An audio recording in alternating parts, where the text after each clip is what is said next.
Good morning, everyone. This is RPG with DBJ. Hope you collectives, creatives, community, and kind folks out there are part of the collective. I am. Ooh, that is really bright. Wow. Let's tone that down just a little bit. All right. Um, I wanted to bring up something. Normally, I promised last week, I was like, you know what, we're going to talk about blood this week. And I have started a little bit late here. But I said, man, we're going to talk about blood and the whole 9 yards. And so I got to writing over the weekend, which is what I do when I'm not doing some, I'm either working or writing and having intense conversations with my wife. But as I normally do when I write, I know this is a little preamble, but just follow me on this. So normally I write, like I'll have like 3 or 4 open documents. So as I'm focused on one document, I'll pop over and if I have something that distracts me, I'll place that in another document. And so I got this document going and it just randomly start thinking like, man, I know there's a big deal about like people getting triggered about, you know, including the LBGTQ plus community and art role playing games and stuff. And I said, you know what, man, if I had to, what would I do to create something that would include that part of the community and whatnot? And so I made this list. It's like 19 different like story seeded kind of things, and I posted it on the Absolute Tabletop Facebook group. And it wasn't extremely well thought out. It was just more like here are these bullet points, like bam, bam, bam, bam, bam. And it created I got a ton of feedback. And I said, man, there's still more to mine in this. And this isn't how do I put it? Before I get into the list, this isn't a method of I want to photocopy what we have in reality and place it in the game, nor is it a method of like kowtowing or like pandering or something. But I have to say that I don't live in that community. I'm a heterosexual male. I don't know anything about LBGTQ plus lifestyle at all. I interact with people that I think are part of that community. It's none of my business, but I don't know. So the answer is going to be yes. But I mean, I guess I could throw a Zala out there. So there's probably plenty of other people.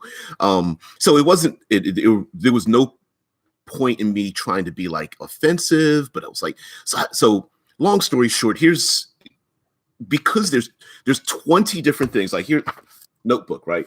If you take a look in the notes in the video, like I actually cut and pasted them down in there. And so I said, you know what I'll do? I'll just take like 3 or 4 of them and go through them for the rest of the week and see what people think, like the story ideas, what I was coming up with, like what was going on in my head for me to write this down to even post it in the first place and to absolutely positively get feedback on it. I got a ton of feedback on the Absolute Tabletop Facebook group. And it started some conversations. Some people were just like, what's this about? Other people were just like, this isn't for me. I don't, sexuality doesn't normally come up in my games. So, and a ton of this is about not just about the individual, but about society and how they handle it. So let's go over, I know I preambled quite a bit, and I know I started this a little bit late. Dead Man and Storyteller says, Alina Pete, the creator of the Were Geek comic, talked about it in depth a while back. Yeah. And mind you, this isn't me saying like you must or must not. This is just, I'm a complete story guy, right? And I have no easy answers for social problems we have today, but the point of role playing is to act out situations and to confront conflict in whatever minor or major way it may be. So here we go with number one through 4. All right. So the first one, and I gave them some dumb names. So don't worry about the names, but just think about this. Here's the first story one. The Eunuchs of Lazgor are wizards who use chemical and surgical castration to remove sexual desire to focus on the arcane. The second one are the dragon Lizardfolk. They have no gender. All can lay eggs, impregnate another of their kind, and even self-impregnate in times of isolation. Herbs or elixirs can stave off the need to reproduce each season. The third one is the Visage of Alara the Fair. They are clerics who become the gender of the goddess when channeling her power. Her brother, a godling, requires the same of his faithful as well. And number 4 is tribes folk of Bryn. They have constellation relationships. They are polyamorous and practice polygamy. And number 5 is dark elves of Exlaxacaz. The matrons expect the man boys to remain faithful, never having sex with another female, unless instructed or given permission. Same sex among male drow is ignored, however. So these were just little blurbs, notes, so that like you could develop them even further. So let's go into the first one. The first one are the Eunuchs of Lazgor. They're wizards who use chemical and surgical castration to remove sexual desire to focus on the arcane. And the idea behind that was like, you know, there are these distractions that to them, there are distractions in life, whether it's like eating, sleeping, food, and you need to cut that out. And one of a major distraction for them is the desire to, you know, sexual gratification and a desire for others, lust, to be taken down by someone you may have a desire for. Zala says, not been sleeping well. Sorry there, dude. But maybe this conversation will wake you up. You're just like, what? Get all pissed off and stuff. Give you some energy. But the idea behind that was that, you know, is it possible, like story-wise, would a player character desire to be a wizard in, you know, a place where there's like a wizard's cabal where they have to give up their sexual desires and whatnot? And it may not have any particular impact on the game at all, but maybe there's a player who, you know, is themselves asexual and it's just like, yeah, I get what they're thinking. Fine, I'll play one.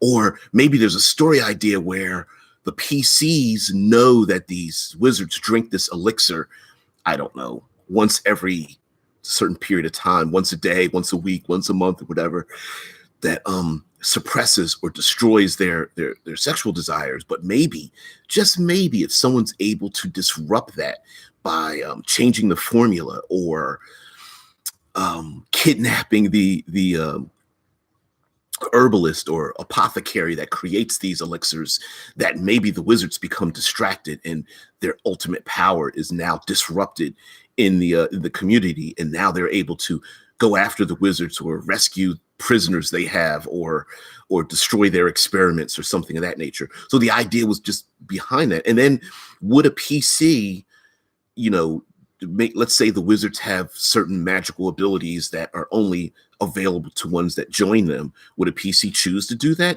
How important is that for them?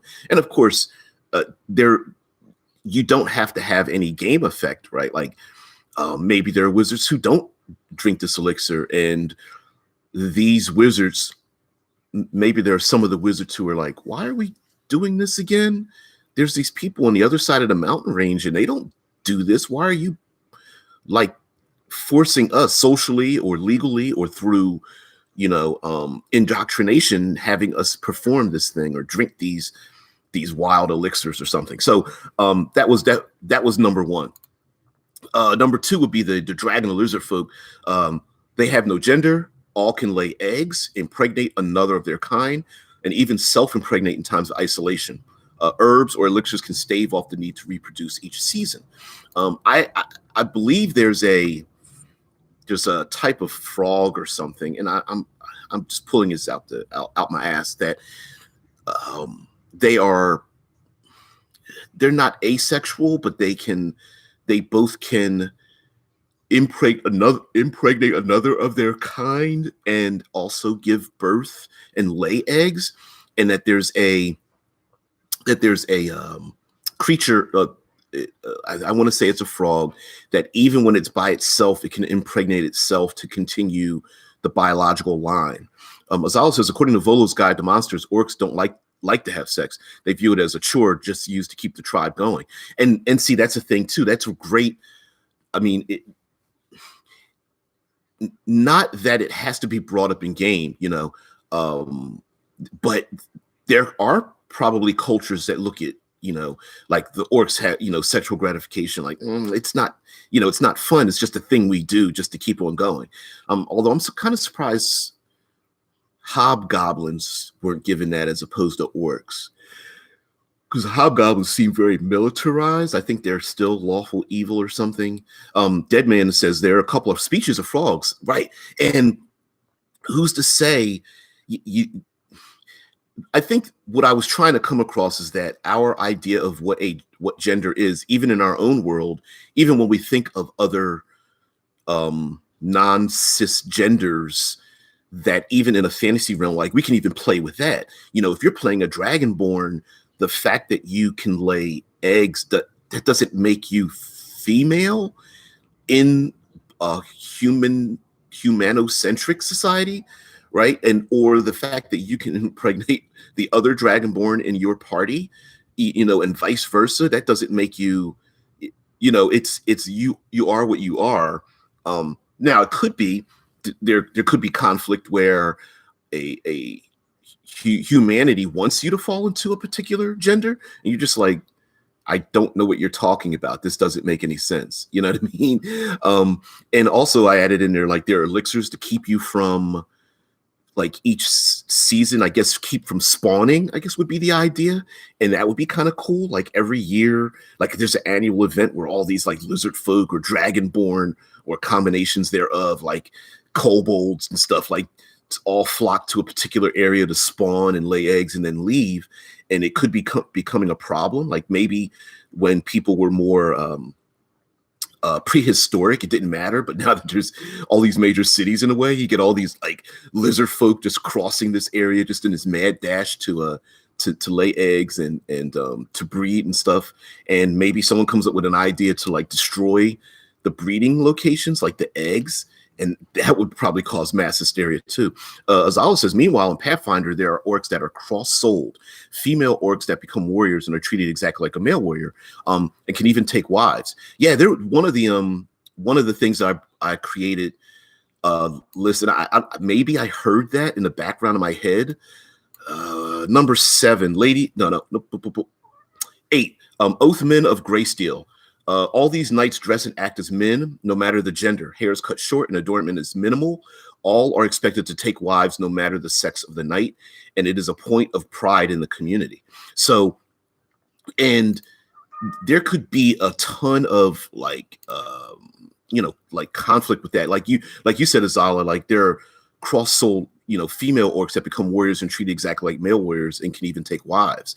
And what if, okay, let's come up with this conflict. Let's say a female orc is treated like a warrior, but she kind of doesn't want to take wives. She's like, I'd rather surround myself with dudes. Like, I'm not into, just because I'm female and can fight just as well as you guys doesn't make me want females, unless she takes wives out of tradition, but doesn't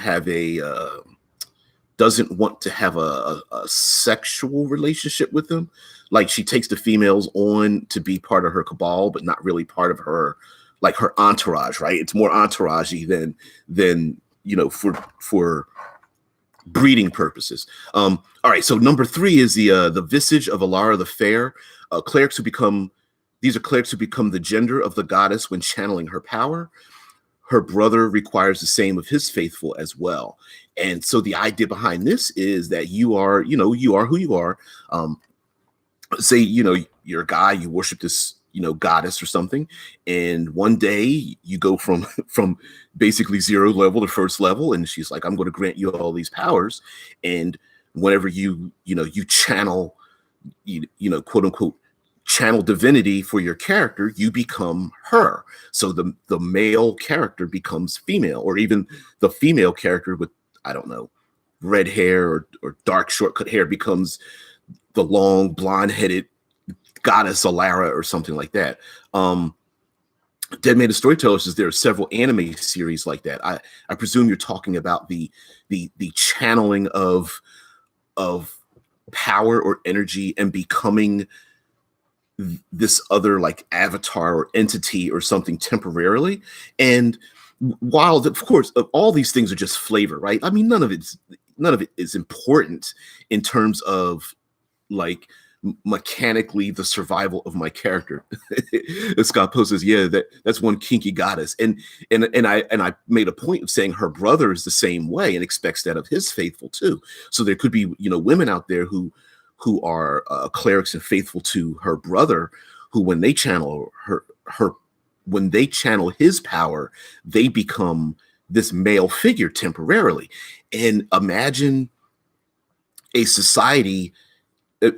these individuals in society that somehow places, for example, let's say females are considered second-class citizens, but if they worship a godling that makes them male, are they still second-class citizens? Are they is their mere presence changing the fabric of that society?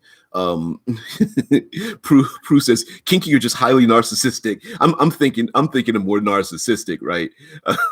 Although the legendary like Greek and Roman gods were notorious for being quite kinky, right? It's just like and it made me think of the maiden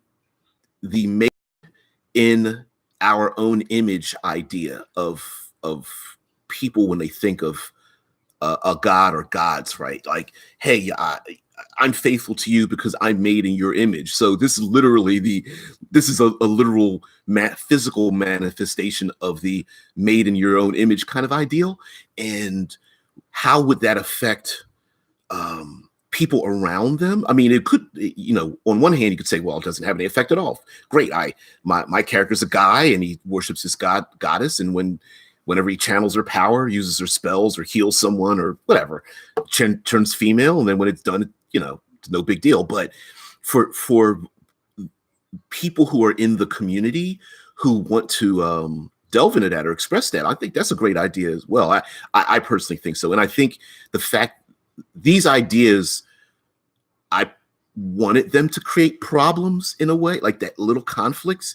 And I think it would be cool to delve into them if that's the kind of thing players want. Dead Man the Storyteller says changing gender temporarily while they have the power from the series. Are you talking about anime series? Yeah, and why not? I mean, what's the character Shazam / Captain Marvel? He would say Shazam and get hit by a bolt of lightning and go from a kid to a grown man. There's what's the comic series? Deviates. It's spelled DV and a number 8, Deviates. And I think there's a young lady that can change into a highly muscled, chiseled chin dude, and women run up to her when she's in the male form, and she's just like, "Look, I'm not really interested," And it's kind of funny. Azala says, in quotes, yeah. And then I had sex with her while I was in the form of a swan. And yeah, well, this woman had sex with a bull. I sat down, and the gods were always notorious for that, right? So it's not much of a stretch. Zeus was, oh my goodness, like he was just constantly popping out, kids going down to earth and seducing people and taking on the form of like animals or something. And there was some weird bestialization involved in it. As Alice says, there is an anime where the main character is a male zombie, but he comes across this power and uses it. It dresses him up as a girl. Yeah, that anime does that a lot, which is always surprising because other forms of like anime will do that and people are into that, but they kind of resist putting that in role-playing games, which has always surprised me. All right. Okay. So number 4 says the tribes folk of Bryn They have constellation relationships. They are polyamorous and practice polygamy. And that was just a simple, like, 1-2 lines. A lot of these are just a couple of lines. And the idea here is that either like a player character may have a number of husbands/wives and possibly even children, or they could have multiple relationships with different people, and maybe they leave, I don't know, they're rangers or barbarians or something, and they leave their tribe, and when they come back, they are maybe they bring someone back that they've met from the big city to be part of their larger group relationship or something like that.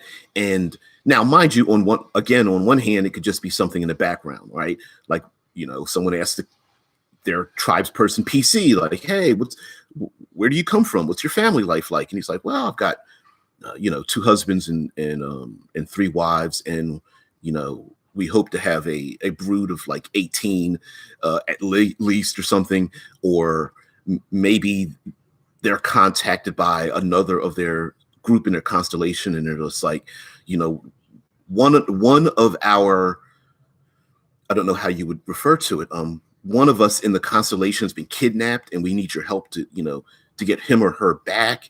And then it brings up the idea maybe the PCs choose what kind of attraction and or sexual relationship they have with other members in their group. For example, they don't have to be necessarily what we would consider like bisexual. Maybe it's like, hey, I love women, but so do these other guys who are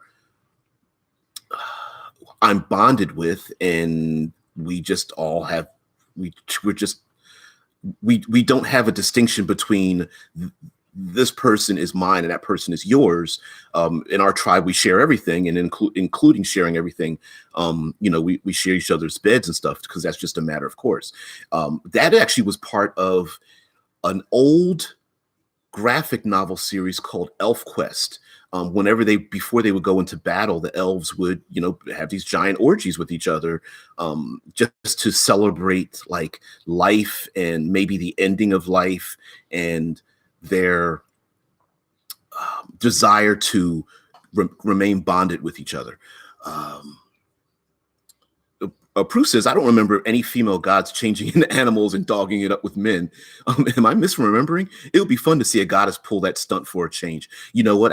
I don't believe, probably just because it was so male dominated. So a lot of those stories had that, but there were plenty of females that were manipulative.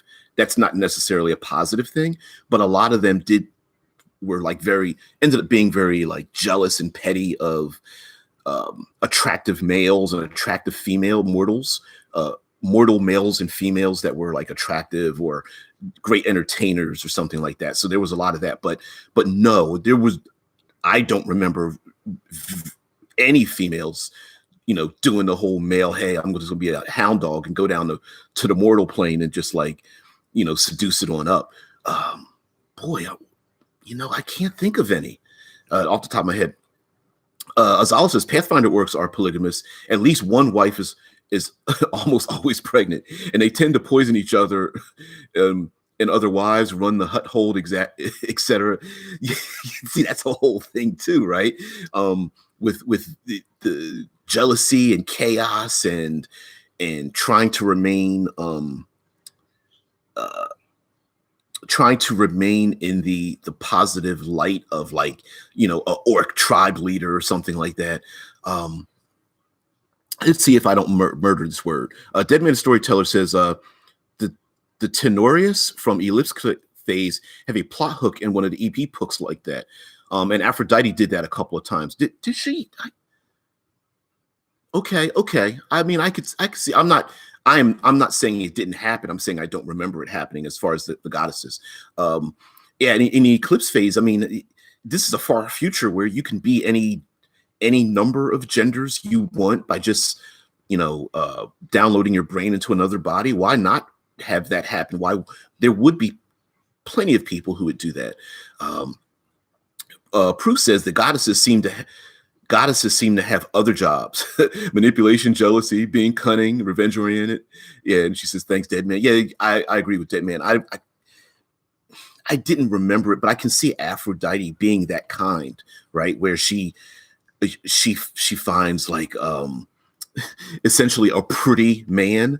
He's like he's so attractive. He's kind of like gorgeous in a way, and wanting to dally with this person, and then maybe Zeus gets all jealous, which he shouldn't, but you know what I'm saying. Like Zeus gets jealous, Hera gets jealous because Hera gets jealous because Zeus is jealous of what Aphrodite's doing with someone, and that whole like internal conflict and drama and stuff.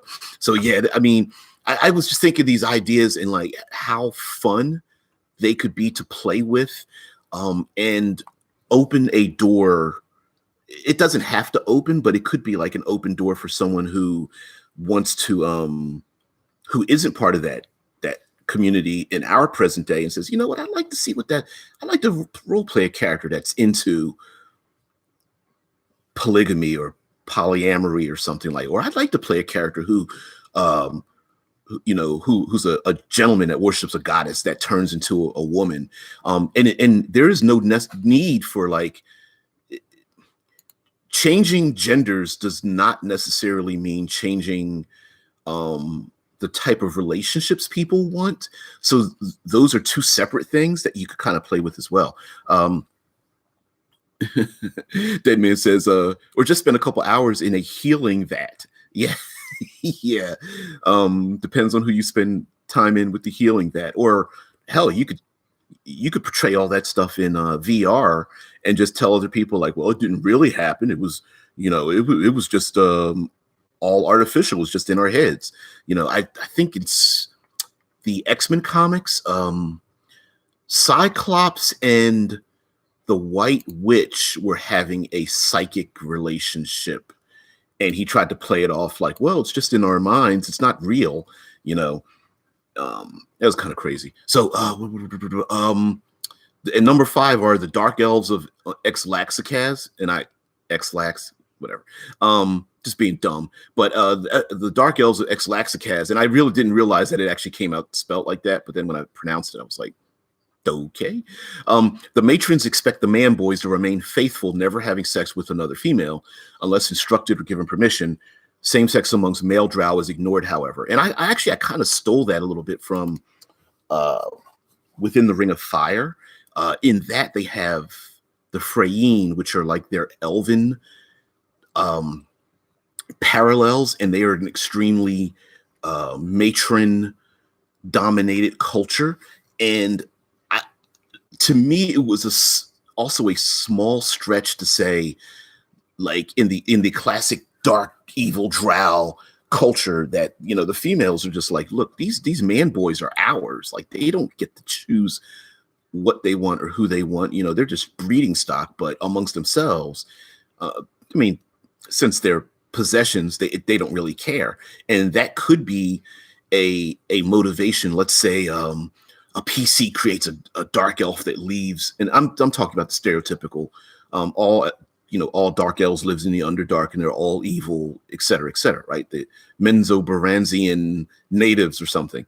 But it could be that a dark elf leaves, goes on about their life, wants to come back to rescue or convince one of their, another man boy to leave. And it could be that they had a relationship, not that they want to continue relationships with other people. It just could be part and parcel of the culture, right? Forced, what would I say? So societal pressures forcing this distinction rather than one of freedom. Dead Man says, just change the name to Axlazican. Yeah. Maybe I should. I just stuck a bunch of like X's and random letters, and then it just came out that way. It wasn't on purpose. Prue says, my psyker is gay, but it never comes up in the story we play. I don't care. I just know what he likes, and it lets me know him better. Like Azala, really? You know, am I the only one that likes it when DBJ says "man boy"? Um, no, but Prue brings up a point like it, it could shape the character's personality and never come up in play, right? And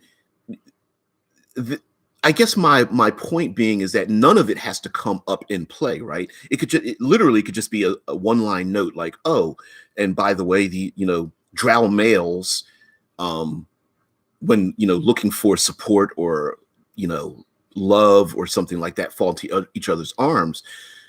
That could never ever come up in play over 30 years of gaming, but it also opens the door for those who say, hey, I want to play a character where this does come up. And so then it's already there, right? It's the when Watsy said that elves are able to change their gender from, blend between male and female, there was this big very short but very vocal upcry, like, I don't know why they're putting this in the game, blah, blah, blah, blah, blah, right? And I'm going, well, it doesn't ever have to come up. If you want to play a PC that's a male elf or a female elf and never changes, okay. And then they go back to their village and no one ever questions it, okay.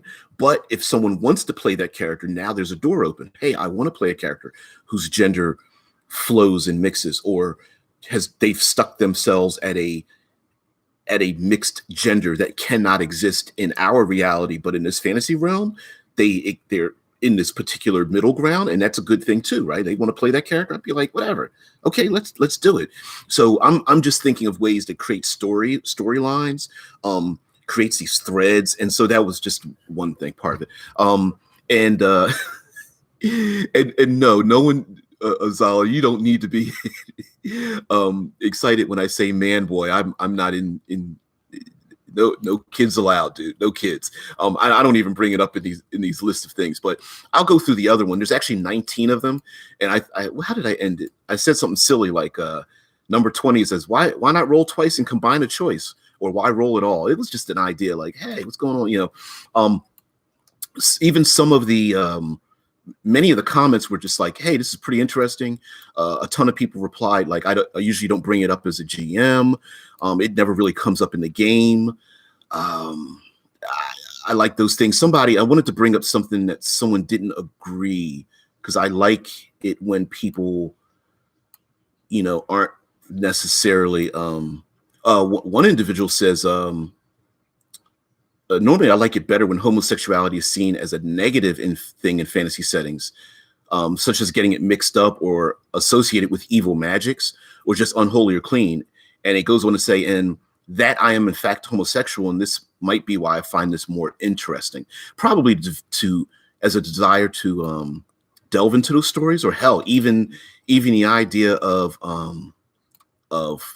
knocking down the walls of society, in real life. Maybe we don't have the ability to do that, but if we're able to confront those things, we are able to, this is a chance to release the demons, right? It's a chance to like, just basically like, you know what, in real life, I can't like burn society down and their prudishness or their desire to ignore me, but in a role-playing game, we can absolutely do that.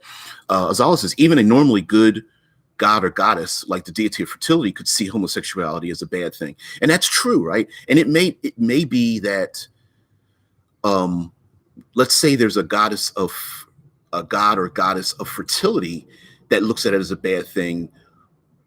The human beings that enforce those beliefs, who's to say they don't take it too far? Maybe the goddess or god is just like, well, we look down upon it, but just treat people nicely. And the people are just like, no, we need to murder them, they're evil.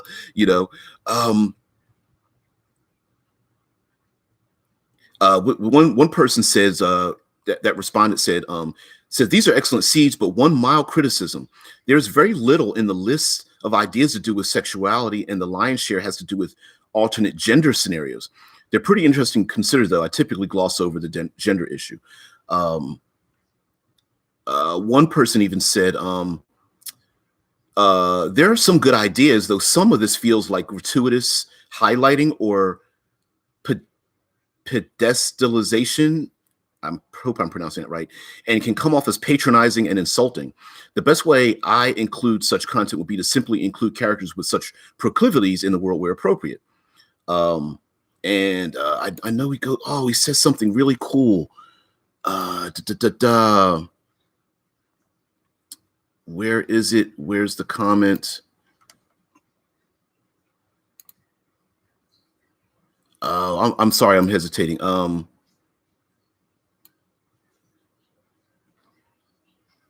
There we go. Okay, so he says, I know this is responding to other things, but and it goes on a little bit, but I did want to read it because I really liked it. He says, sorry, do whatever you want, but don't mistake that everything I'm saying here is only to you or even primarily for you. I'm not here just speaking to you, but also to anyone else who will be looking for advice on how best to incorporate this stuff in their games. Even if you're a queer woman, that doesn't make you or your friends the arbiter of what everyone will find acceptable. Perhaps you and your friends are cool with shallow and stereotypical representations, so long as they pander to your taste or don't think about negative implications. But I know plenty of people who will be very offended by that kind of representation, and I advise any of these to be addressed carefully, mostly because I doubt that you would be offended by a detailed, respectful representation. And that's the thing, right? Like, I suppose my point was to put something out there so that someone could, someone who looks at it can go, well, you know what? I wouldn't do it this way. I think we should have a talk about it if we're going to include it, which, what is that, rule zero? Talk with your players, talk with your friends, talk with your group before implementing things like that. Yeah, Azala says a lawful stupid paladin could definitely take it too far, especially the fanatics that are dedicated to their god or goddess. Change genders or die. And that's a thing, right? Like where sometimes people's, how would you say this? Their dogma tries to overtake other people's karma. It's the you need to believe what I believe or die. And that could be a point of contention, right? What if imagine this is kind of bizarre. A god or goddess of fertility is a player character that worships that god or goddess of fertility and then travels with a group that has someone in their group that is homosexual, and they go to heal that person. Will the homosexual person say, don't touch me, like you don't even like me and what I stand for, right? Or maybe it goes the opposite direction. The cleric starts to rethink their life, like, I dedicated 22 years of my life to this goddess that made me think this one thing, and this other individual's changing my opinion in 10 minutes of interaction. Like, wait a minute, why are we against these people again? That doesn't make any sense. And would that cleric lose their powers? Would the god or goddess, how can I say that? Is that a challenge for the god or goddess's worshipers? Like, yeah, you finally get the point, right? Like, I may be against it, but that doesn't mean you need to be. I'm still going to give you your powers, right? And if players want to engage in those kinds of interactions, that could be a good thing. Tesla Ranger says, is there such a thing as a good fanatic? I don't know. It's you never see fanatics running around like cutting people's lawns or like buying people's groceries or painting people's houses or I don't know, like it's just like you never see, fanatics never seem to fall into the let's fanatically do nice things to people, running around giving people compliments for no reason all day long. Like it's always the we're going to wander in the street holding up signs, beat people down with sticks, blast people online, murder people and post videos of it and stuff. Like you never see good fanatics baking cookies and like dropping them off at people's front doors for no good reason because everyone deserves a cookie. Um, Azal says, personally, I don't see the point of role playing in a world where everything is socially acceptable. It feels way too artificial to me. And I've even seen of where like players get mad that their dragonborn isn't welcome into town, and it's like, well, sure, they're maybe accepted in a town in that big metropolitan city you grew up in, but villagers probably look at you like, oh, there's the lizard man, he's coming, you know. And I've seen in posts where they're like, my character's not a lizard man, he's a dragonborn. It doesn't make sense. I'm like, people don't know the difference. You're a humanoid thing with scales and sharp teeth and a long tail, maybe, walking around. Chances are you're probably going to eat someone, at least in their head. You know what I mean? So having different people accept different social norms, I think makes perfect sense in a well-rounded world. To the West, they don't care how you dress. To the East, they may have specific, like, women wear dresses, men wear pants, or, you know, women wear red, men wear blue. That's it, period. You know, Deadman says painting people's houses green, whether they want the house green or not. Okay, here, see, and that's where fanaticism goes. Every house will be green, a bright lime green. We don't care. Yeah, I don't know if there's ever been good fanatics. I suppose you could find some of the rare individuals like the Gandhis of the world, but would you call them fanatical? I mean, they can have normal conversations without like arguing you down and trying to shut you down by just screaming at you. You know what I mean? Azala says, it reminds me of that story of the group that decided instituting gay marriage was more important than stopping a necromancer. Well, they got it accepted and died under a horde of zombies. You know,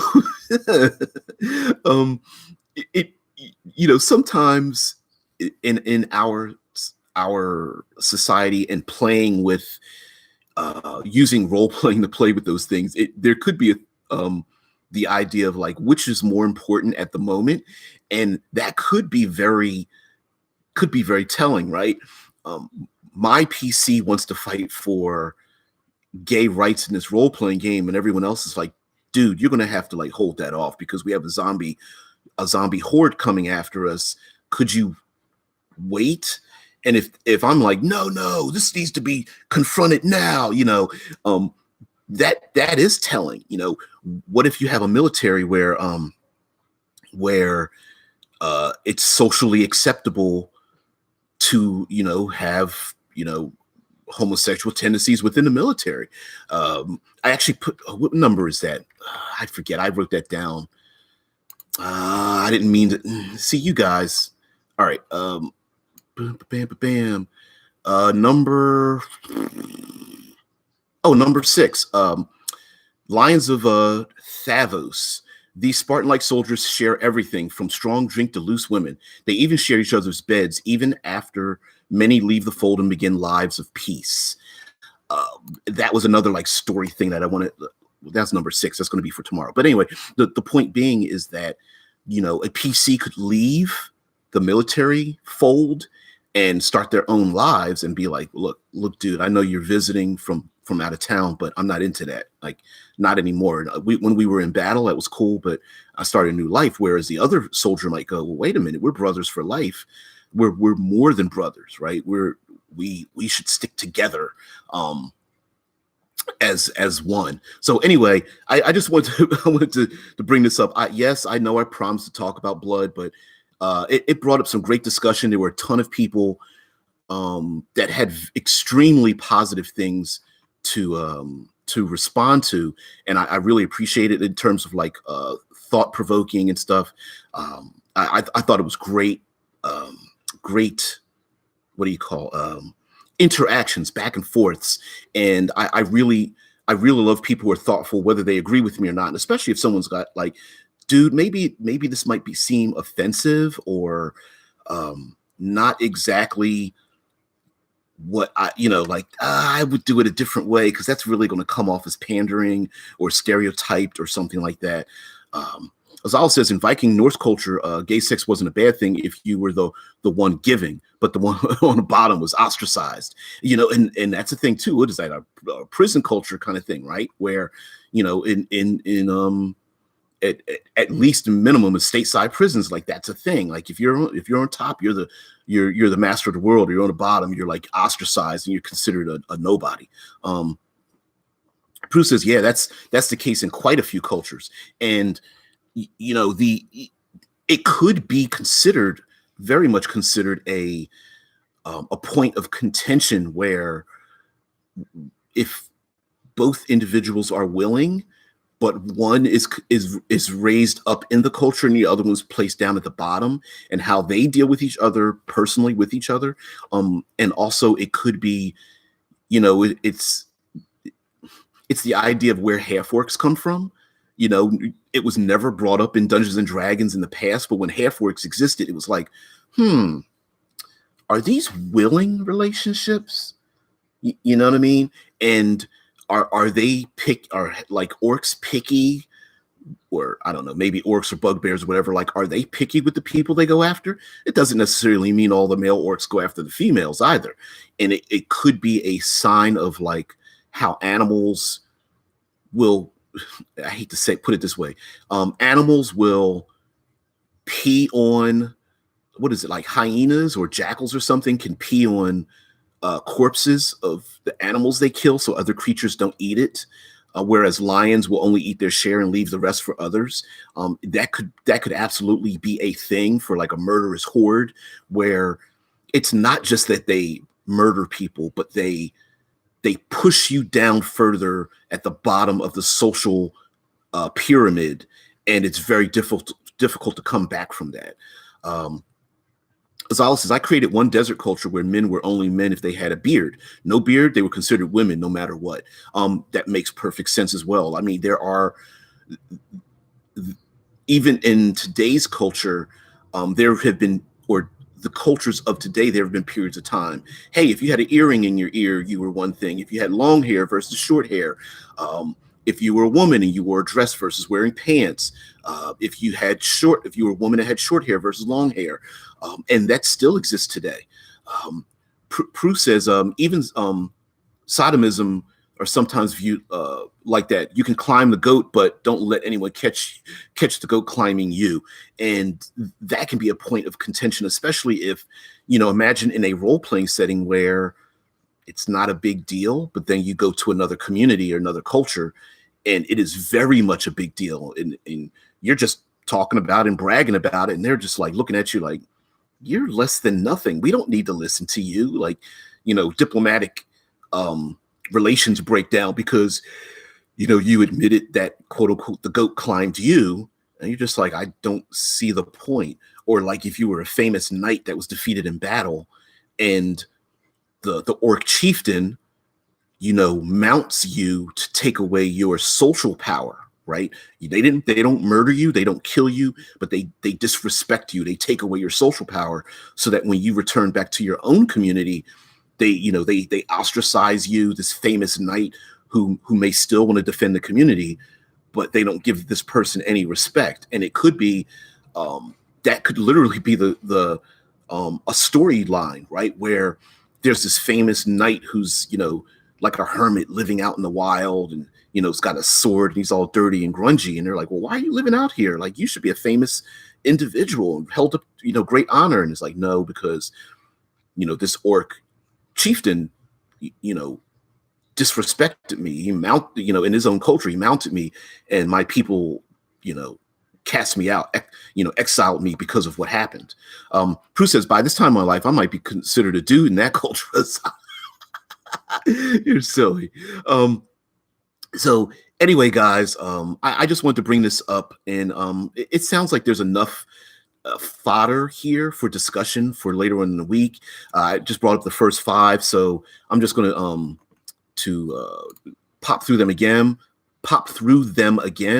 The first one are like the Eunuchs of Lazgor. They're basically wizards who personally castrate themselves either with chemicals like drinking a concoction or physically removing their genitalia in one way or another. the dragon or lizard folk who have no gender, and all of them are able to lay eggs, and maybe they don't consider themselves to have a gender that fits in with humanity. There's the Visage of Alara the Fair. It's just a name I came up with, but basically they are clerics that when they channel the power of their god and or goddess, they become that gender temporarily, and how that would come up in the game. The tribesfolk of Bryn, who have constellation relationships, they are polyamorous and practice polygamy. And the dark elves of Azlazakan, Axlazakan. Thanks, Dead Man. The matrons who expect the man boys to remain faithful to their female betters, but same sex amongst the man boys is the man boys, Azala, the man boys. Is ignored, however, and that social dynamic there. So those are the first five. Scott, let's see. Azala says there could also be one of those open secrets. They're all expected to take a wife or husband, but then have a romance on the side that people don't mind. I think that happened. I think that's happened all through history, especially amongst nobles. Like you're expected to marry this individual, but everyone knows that they have this basically like a side relationship, whether it's same sex or other. Scott Poe said the orcs would be hiring you to kill the revenant that Cave Knight eventually. The orcs will be hiring you to kill the revenant that the knight eventually becomes. The Cave Knight eventually becomes, right? Imagine like the knight dies and then he just becomes this murderous, like undead, vengeful spirit. And the orcs are just like, wait a minute, we need you to kill the knight that we, put down. Dead Man Storyteller says some additional info for you to pursue. menstuff.org/issues/buy-issue/quilt bag. I don't think I'm going to click on that. Zymok Lib says, oh, DBJ, you know how to get a girl going. Sorry, guy. I'm sorry. I don't mean to offend anyone out there. I just love I love the interaction. I would love people who don't agree with me. Thank you very much. Guys, everybody have a great day. We'll talk about the number 6 through 10 tomorrow and the issues that they can bring up. And I also wanted to just put out there, of course, anyone who quilt bag. I never heard of that. Queer, questioning, undecided, intersex, lesbian, transgender or transsexual, bisexual, allied or asexual, gay or gender queer. I never heard of that. See, I learn something new every day. Lastly, it's not my intention to poke fun or make fun of or disrespect or anything like that. I wholeheartedly stretch my arms out to anyone and everyone out there in the larger RPG community. You are always accepted here. And if there's anyone, Azala says too many things to remember for me. I'm thinking the same thing. Like, quilt bag. I'm gonna have to repeat that as a mantra or something. Write it down on magic marker on my arm or whatever. Queer quilt bag. Queer, questioning, undecided, intersex, lesbian, transgender, transsexual, bisexual, allied or asexual, or gay, gender queer. Okay. Zamak 111 says half my group is LGBT plus. So yeah, that's the whole point, right? Like basically, I want anyone and everyone to be able to express themselves. And I was like, I'm just a hetero man. I don't know what the hell I'm doing, but let me put myself out there, get myself corrected when I'm thinking wrongly about things, or have people go, hey, listen, that sounds like a good idea, but maybe you might want to do something different. So anyway, this is RPG with DBJ. Got to head off to work. There's more information that's going to appear down in the doobly-doo if you like. Everybody out there, just have a great day. Thank you very much for participating. I hope I can spark some ideas for you out there. I'm sure there's plenty of you that are just like, this is not going to ever come up in my games. It's just flavor. Flavor. Zamhawk says all the best, DBJ. Yeah. Sure, this might just be flavor, and it's like, it's not really a thing we deal with. Whereas others, I just wanted to open the door to to give people an idea that you can open the door so that someone in your group who wants to engage in those things was like, hey, you know what? If you don't mind, I want to make a character that, and then fill in the blank, you know. Azalis is also DBJ. There's no such thing as thinking wrongly. And Scopus is later. Thanks for sharing thoughts, guys. Yeah, thinking wrongly may not be the right words, but again, it's I at least want to use my words and then have some words spoken back at me without me claiming that I'm correct in any way, shape, or form. You know what I mean? I've still got the grays. I'm still, you know, I'm still willing to learn new things. Prue says quilt bag at least is easier to say than LGBTQ21A plus. All right, baby. Is this my sticker? Yes, it is. And where does it go? On the right side? It goes over where the date is. You'll see it. One of those is the sticker. One of those, not one is for the other one's for the crossfire. Well, I don't even see another one. Oh, there it is. Yeah. Crossfire wouldn't even take out the cost. So. Yeah. All right. Baby. Azala says there's a very surprising amount of LGBT people in gaming, despite us only being like 3% of the population. Well, I mean, hell, the RPG community had always been a safe place for people who didn't fit in, and that seems perfectly reasonable to me. Like if you're ostracized from other groups, there is a group that's like, come on in, whatever, I don't care who you are, come on in. And the RPG community used to be very much like that. Today, you know, of course, as any group gets bigger, it likes to splinter apart because we are like we do have the micro tribalism that was brought up before, I think by Rickard, I believe. But yeah, we tend to do that, splinter off into smaller groups. But in the beginning, role playing, the RPG community has always been the place to fall into if you didn't fit in with other groups, especially the fact that so many RPG gamers have social issues, and you're able to become someone else, and it allows people to deal with their social issues. So anyway, guys, thank you very much for joining me. We'll continue this conversation the rest of the week, and I very much appreciate you guys just being open, honest. No one has to agree with me, but I absolutely wish that people who didn't agree with me just voice your thoughts. Thumbs down is one thing, but that doesn't say anything. That's just basically like, yeah, I hate that. Well, that doesn't give someone a reason for like why that doesn't fit for you or a larger group in general. So thanks, guys, very much. Everybody out there, have a very great day. And awkwardly stop the stream here as